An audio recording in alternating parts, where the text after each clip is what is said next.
Indice S&P 500, marché action US. Est-il temps cette fois-ci de sécuriser sérieusement ses gains, de commencer à sécuriser sérieusement ses gains de moyen long terme? Cette semaine, décision de politique monétaire de la Réserve fédérale des États-Unis, l'impossible statu quo. Alors peut-être pas pour cette semaine, mais le maintien d'un statu quo, ce vain espoir, cet espoir sourd de la haute finance. Chers amis, dans cette nouvelle édition du Top Gun, vous allez assister à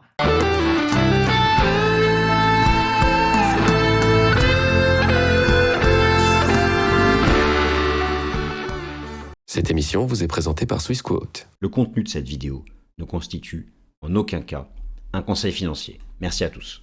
Alors que la part du cash chez les gérants, j'ai à ma disposition la toute dernière analyse BOFA Fund Manager Survey. Cette analyse mensuelle institutionnelle, la part du cash chez les gérants est tombée à 3,6% des portefeuilles. C'est quasiment le plus bas historique. Sous 4%, c'est une alerte. Il n'y a plus de cash à allouer sur les autres classes d'actifs. Ce n'est pas la garantie, ce n'est pas le signal d'un top majeur maintenant, mais c'est une alerte sur la situation cyclique du marché action et j'ai plein d'autres graphiques intéressants à vous montrer. Donc première partie, je vous montre les 6 graphiques les plus percutants en termes de positionnement institutionnel. Des graphiques à jour concernant la tendance de fond du marché action et justement le positionnement institutionnel. Et vous allez voir, c'est passionnant, ma sélection des 6 meilleurs graphiques. Deuxième partie, Réserve fédérale du 29 juillet, donc ce mercredi 29 juillet. Alors, statu quo peut-être pour cette semaine, probablement, mais pour la rentrée, c'est impossible statu quo et pas forcément. En tout cas, un point complet sur la Fed et les anticipations. Et cette semaine, vous avez plein de choses. Je vous ai dit, vous avez la Fed du 29 juillet, vous avez mercredi 30 juillet, jeudi 30 juillet, pardon, l'inflation US PCE, le véritable reality check. Rappelez-vous, je vous ai expliqué la semaine dernière que l'inflation CPI, que les mesures d'inflation sous-jacentes avaient même rebaissé en juin, mais la Fed regarde le PCE, elle regarde le Trim et le PCE Core. C'est ça le vrai test. Il faut cette semaine, il est impératif que le PCE Core recule, que la Fed puisse avoir à sa disposition quelque chose qui montre que justement la hausse du prix du pétrole n'a pas contaminé l'inflation profonde. Ça, c'est le chiffre majeur de la semaine. Et en plus, en cette semaine, que je peux qualifier, oui, allez, j'utilise l'adjectif interdit. Vous savez, vous le connaissez, cet adjectif qui m'est favori, l'adjectif décisif. Bon, en tout cas, semaine très importante. Pourquoi? Parce que la Fed le 29 juillet, le 30 juillet, l'inflation US-PCE, et cette semaine, résultat trimestriel du deuxième trimestre du T2 des GAFAM, enfin en tout cas 4 à 5 GAFAM publient cette semaine, même si on sait finalement c'est sur les semi-conducteurs qui nous intéressent. Mais justement, je vous refais un énorme point valo, notamment sur les semi-conducteurs, sur la tech US. Et je vous fais aussi donc un gros point technique sur le S&P 500, sur les taux, aussi ma toute nouvelle cartographie à jour sur le prix du pétrole, car oui, ça impacte l'inflation nominale, pas encore l'inflation sous-jacente, mais c'est majeur de savoir exactement. Je vais vous montrer ma cartographie et vous allez aller voir ensuite en temps réel le prix du pétrole pour bien comprendre où en est la situation, les taux, le marché action, la tech, gros point technique et valorisation. Alors, chers amis, je vous le dis, S&P 500, question, est-il temps de sérieusement sécuriser ces gains de moyen long terme? Réserve fédérale, l'impossible, pas. Statu quo, que le marché espère être maintenu au moins jusqu'aux élections de mi-mandat, fameuse mi-terme au début du mois de novembre prochain. Bienvenue, allez, 80 kilos de muscles, c'est parti, on attaque. Les amis, nous commençons donc par le programme. Le programme, je viens de vous le donner à l'oral dans cette introduction. 5 grandes parties cette dernière semaine du mois de juillet, très riche en fondamentaux boursiers, avec bien sûr toujours la géopolitique, mais une décision de politique monétaire de la Fed, 29 juillet, l'inflation US PCE, jeudi 30 juillet, et les trimestriels des stars de la tech US, quelque part entre le 29 et le 31 juillet, et ça continue encore la semaine prochaine. Le marché conserve l'espoir du maintien d'un statu quo de la Fed ce mois de juillet, peut-être en septembre, même si, bon, ça commence à être chaud.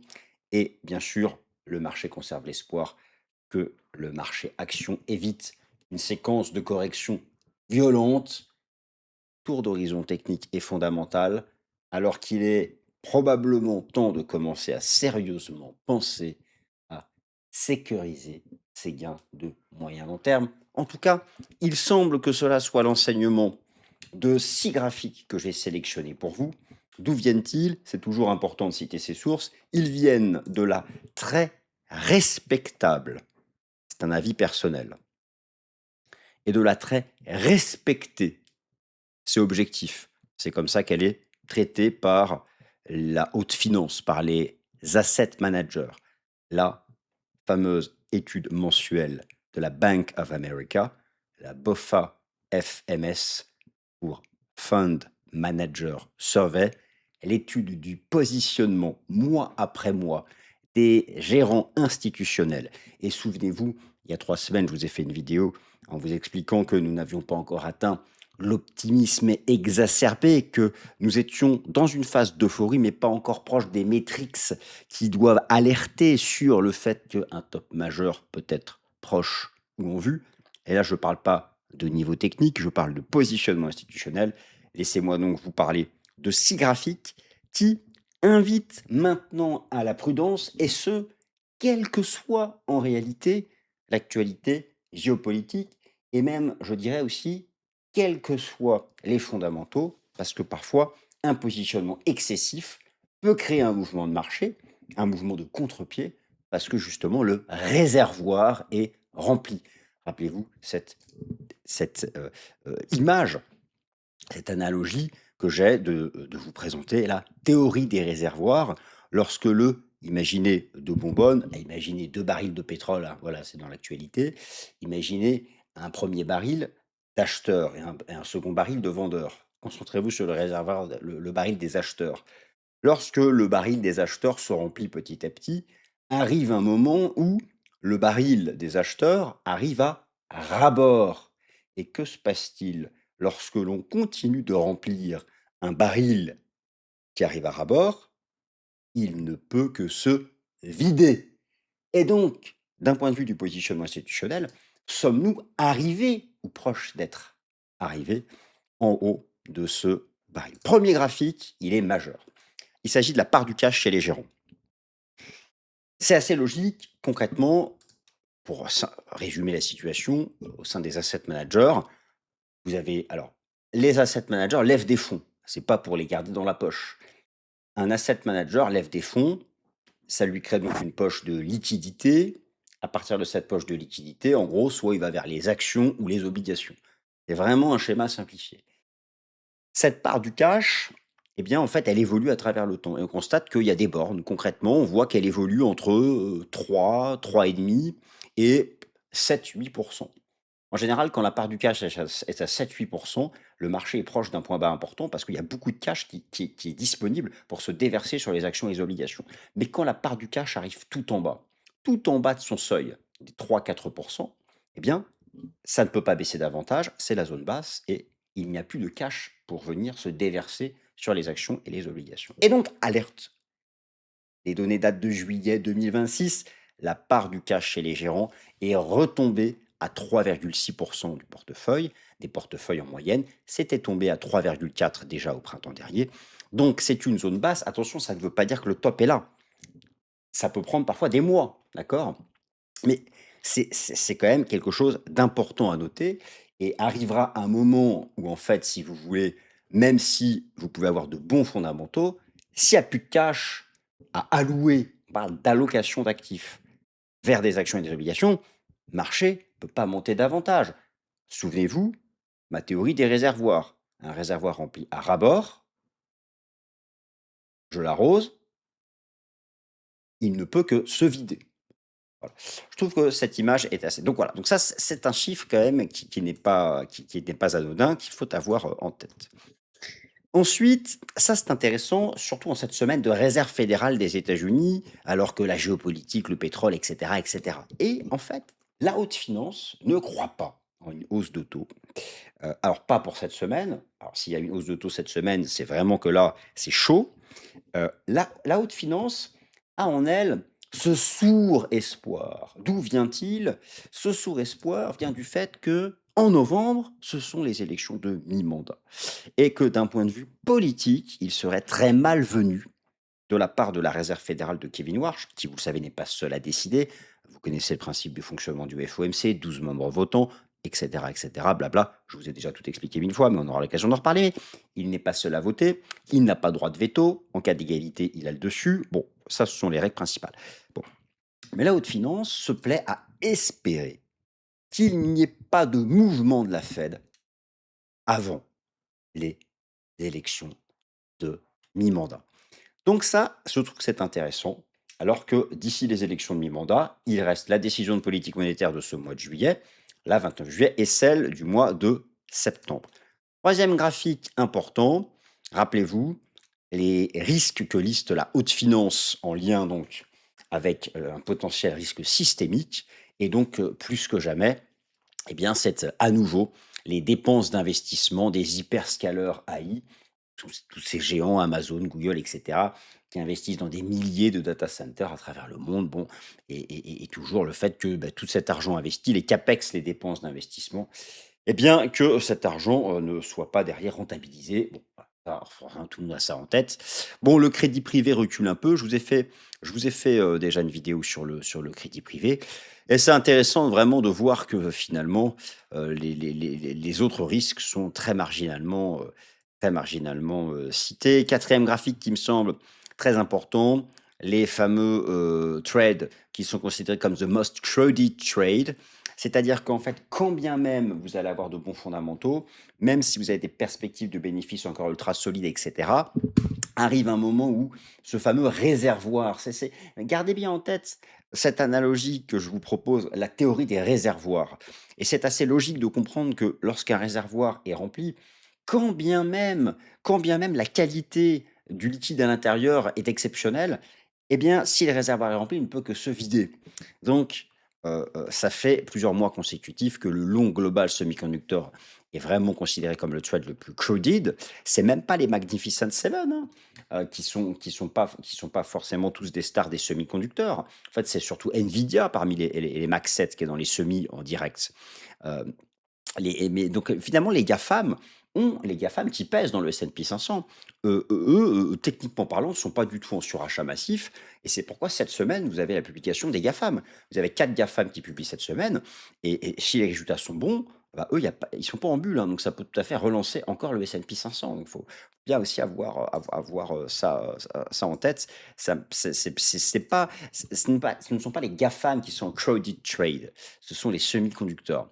Et les semi-conducteurs pèsent pas non plus, ça pèse bien sûr, mais c'est pas que tout le secteur de la tech.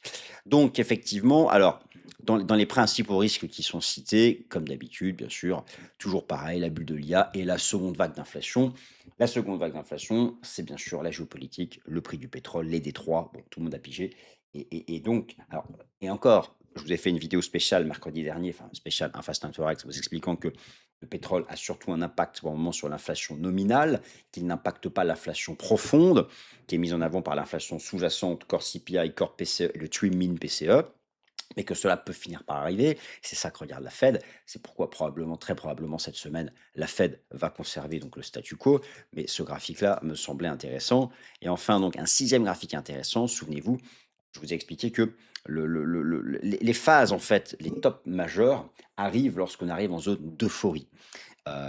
Et donc, nous revoilà à nouveau en zone extrême bullish. Il s'agit du positionnement institutionnel.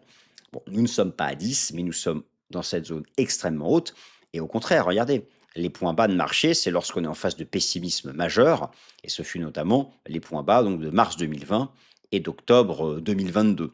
Là, nous sommes à l'opposé. Donc, effectivement, bon, il y a vraiment des choses qui montrent que alors, ça, c'est vous savez, un marché peut rester en euphorie, peut rester en surachat beaucoup plus longtemps que vous avez la capacité à rester solvable.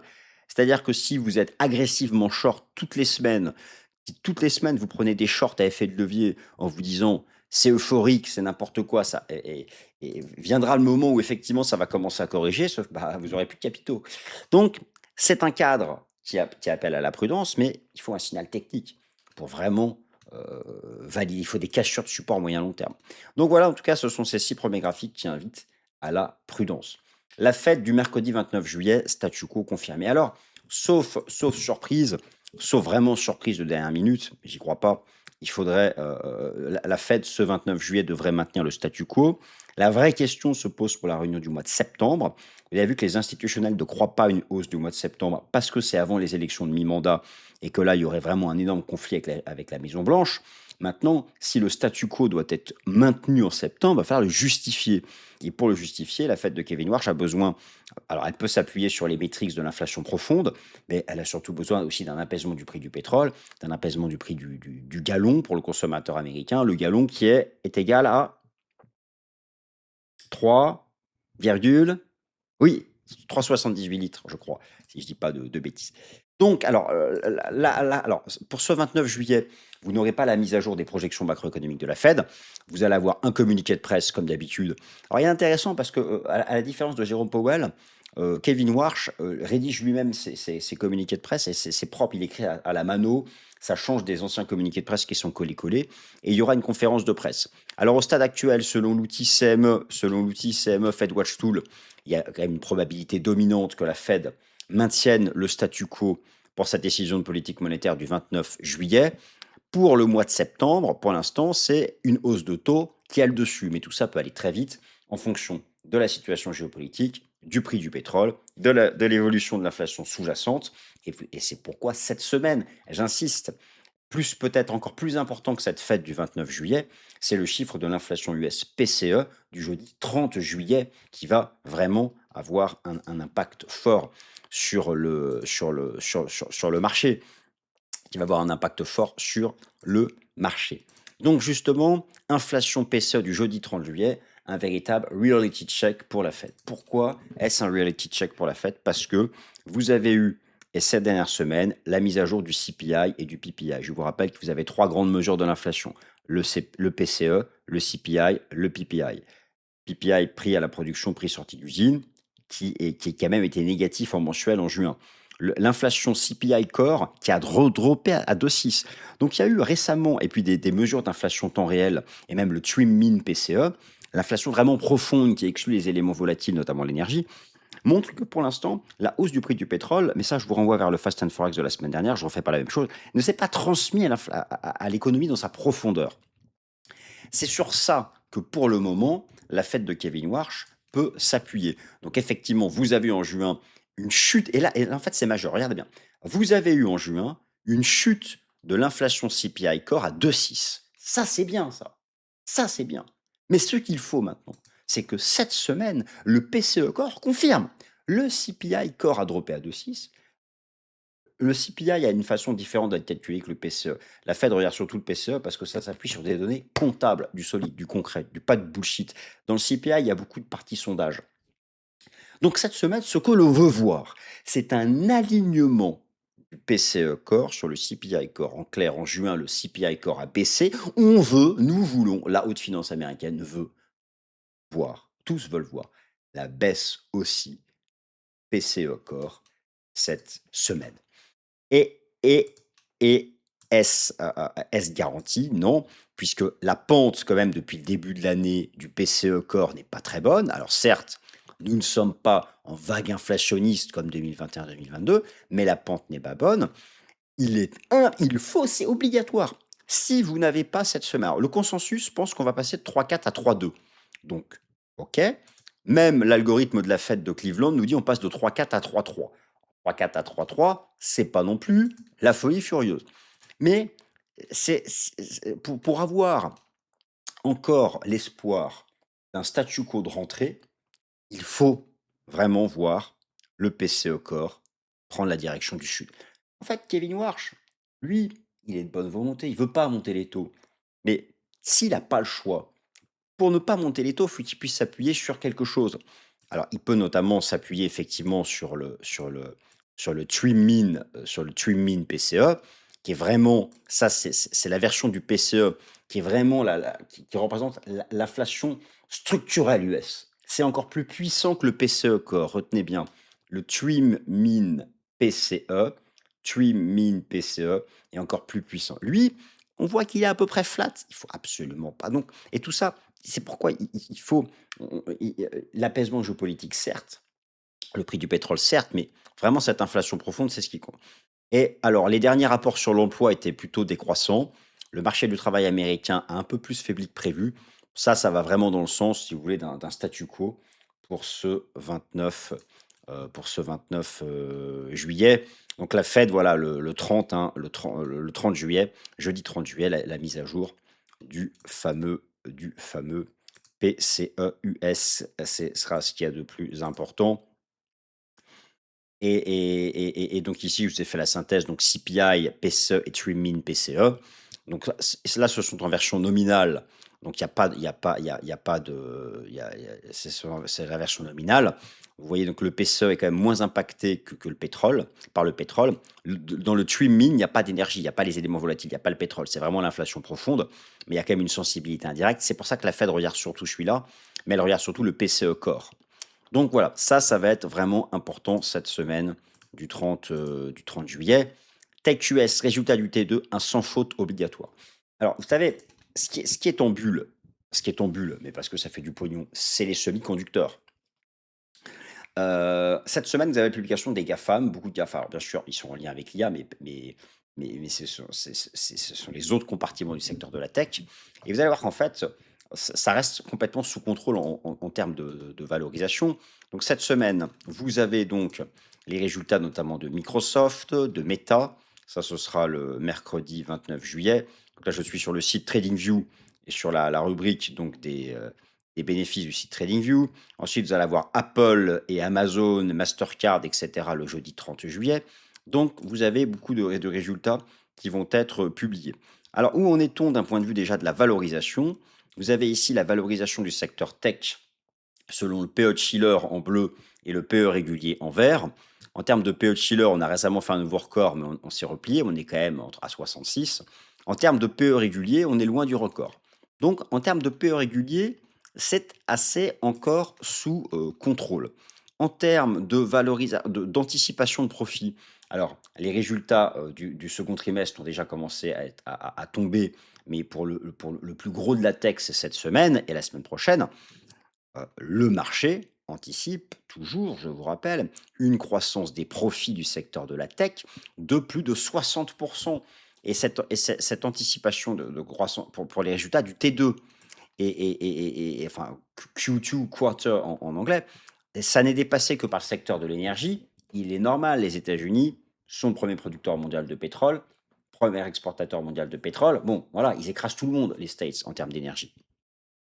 Alors non, la Chine dépasse les States en termes d'électricité, mais en termes d'énergie, voilà, d'énergie fossile. Donc, ça c'est et notamment le pétrole. Donc là, on voit qu'il y a des anticipations de profits qui sont encore massives. Il y a une valorisation, alors qui est encore sous contrôle. Je vous montre ici la toute dernière mise à jour du PE Forward, donc la valorisation du S&P 500 selon le PE Forward. Eh bien, nous sommes simplement à la moyenne des 5 dernières années. Et alors que le S&P 500 est proche de son record, le PE Forward, lui, n'est qu'à 20. Le record est à 23, 23,5. Donc, c'est pareil. Imaginez quelle pourrait être la valeur du S&P 500 si simplement le PE Forward revient à son record historique. Mais voilà, comme son nom l'indique, PE Forward, ça repose sur le forward. Donc, ce sont les bénéfices projetés. Et donc, cette semaine, c'est une première semaine de reality check avec le début des résultats trimestriels des GAFAM pour le second trimestre. Et il y a un autre graphique qui est là que je vais vous montrer qui est majeur. Il est sur TradingView. Voilà, quand je vous dis que la question de cette vidéo, c'était quand même, est-il temps de penser à sécuriser sérieusement ses gains de moyen long terme? Je vais vous montrer peut-être un graphique. D'ailleurs, il va falloir suivre en permanence. Oui, le PE forward, ça compte, mais le PE forward a ce problème qu'on raisonne sur les bénéfices futurs. Le PE de Schiller, cap ratio, c'est la valeur du marché par rapport aux bénéfices passés. C'est pas du bullshit, c'est comptable.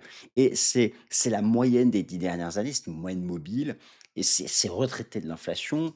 Et donc, c'est magnifique. Regardez comme c'est magnifique. Là, vous avez le PE de Schiller du S&P 500, et là, vous avez la version normalisée, dite Z-score, du PE de Schiller. Eh bien, nous sommes actuellement sur le PE de Schiller à 41. Regardez, le record de 1999 est à 44. Et moi, j'ai toujours eu en tête, je me suis toujours dit que le vrai top de marché final, le vrai top de marché final pour le S&P 500 serait au moment, pardon, où on rejoindrait ce record de 1999.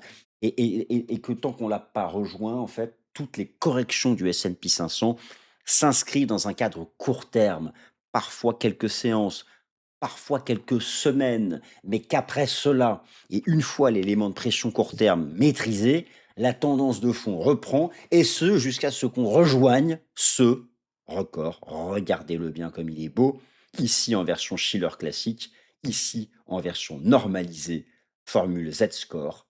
Eh bien, nous ne sommes pas encore à ce niveau. Oh, il n'est pas très élevé. Faites le delta entre 44 et 41, hein, c'est 6 à 7%. Donc voilà. Alors, voilà, tout ça et voilà où nous sommes donc en termes de valorisation, alors que justement donc, eh bien, comment dire? Cette semaine, c'est une publication donc des résultats des GAFAM. Je voulais vous montrer les fameux semi-conducteurs.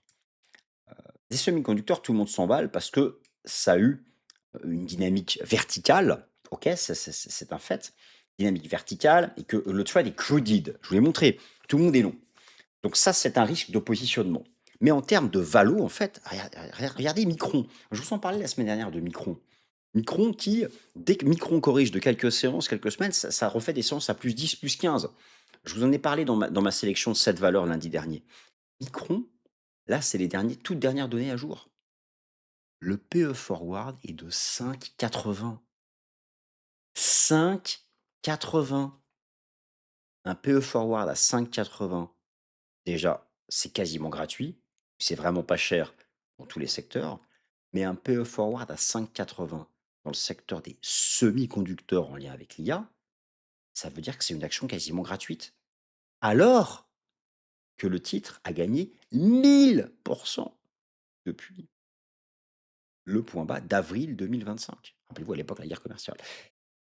Quand je vois ça, moi, je vois les signaux d'alerte, je vois le positionnement, je vois l'euphorie, je vois le credit, je vois la part du cash, etc. Mais quand je vois ça, ça me fait dire que déjà, les semaines où les résultats trimestriels sont publiés sont majeurs, mais ça me fait dire toujours que les corrections ne dépasseront pas le cadre court-moyen terme, c'est-à-dire quelques séances à quelques semaines, avant d'être en capacité donc de se relancer dans le sens de la tendance haussière de fond.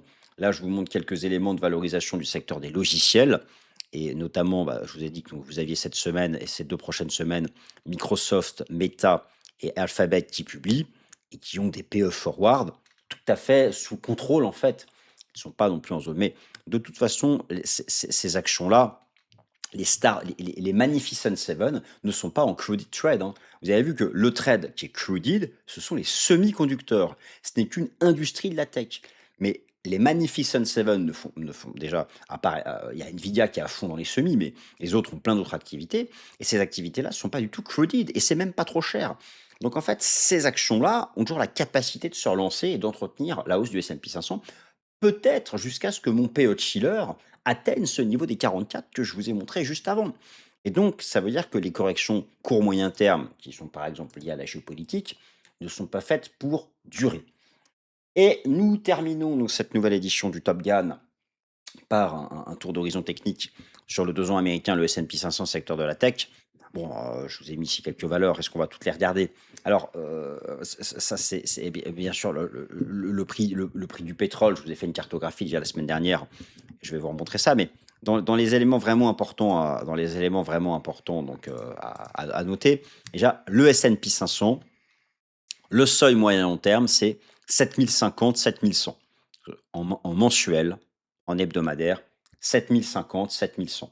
Ça, c'est le seuil. Le seuil court terme reste le niveau des 7450. En gros, le marché se maintient. Alors, il y a toujours un décalage entre le moment où j'enregistre et je publie, mais peu importe en fait. Les niveaux sont là. Retenez la chose suivante. Au-dessus de 7440, au-dessus de 7440, c'est bullish. En cas de cassure des 7440, Kijun et Kumo, il y aura un retracement à 7230. OK? Il y aura un retracement à 7230, retracement court terme, mais la zone comprise entre 7050 et 7200 est une zone d'intérêt à l'achat dans le sens de la tendance haussière de fond. Si vous prenez le secteur de la tech, lui, il est bullish en tendance au-dessus du support des 7000 points. RAS, bullish en tendance de fond au-dessus des 7000 points et de la moyenne mobile à 200 jours. Si vous prenez le SOX, après cette hausse verticale, eh bien, je vous remonte ce graphique mensuel que je vous ai déjà présenté une fois. Toutes les corrections court et moyen terme s'achètent tant que vous n'avez pas ce signal sur le RSI mensuel du SOX.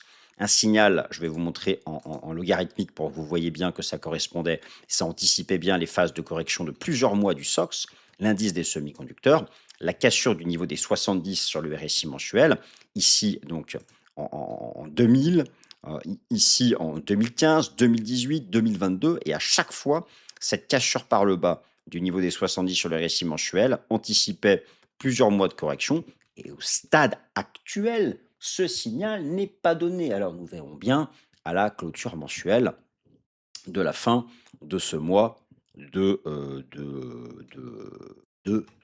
juillet. Je vous montre, il y a beaucoup d'actions qui sont intéressantes, intéressantes à suivre. Et par exemple, Micron,